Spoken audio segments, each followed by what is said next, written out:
गोमाई नदी संरक्षण भिंत घोटाळा, खाजगी जागेवर शासन निधी, अधिकाऱ्यांवर संशयाची सुई. नंदुरबार जिल्ह्यातील शहादा तालुक्यात गोमाई नदी पात्रावर उभारण्यात आलेल्या संरक्षण भिंतीच्या कामावर गंभीर प्रश्नचिन्ह उपस्थित झाले आहे.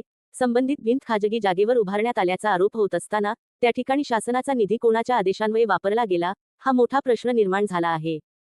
स्थानिक नागरिकांच्या म्हणण्यानुसार जर गोमाई नदीचे पात्र शासनाच्या अखत्यारीत येत असेल तर त्या कामासाठी वापरलेला निधी खाजगी कसा झाला, आणि जर जागा खाजगी असेल तर त्या ठिकाणी लाखो रुपयांचा शासन निधी का खर्च करण्यात आला, या विसंगतीमुळे संपूर्ण प्रकरण संशयाच्या भोवऱ्यात सापडले आहे.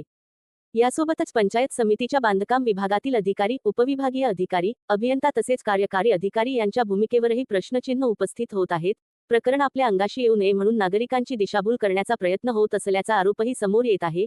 विशेष म्हणजे ठेकेदाराकडून हा निधी खाजगी असल्याचे सांगितले जात असल्याची चर्चा आहे. मात्र जर निधी खाजगी असेल तर तो सरकारी जागेवर वापरला कसा गेला, आणि जर निधी सरकारी असेल तर खाजगी जागेवर काम का करण्यात आले, या परस्परविरोधी दाव्यांमुळे प्रकरण अधिकच गूढ बनले आहे.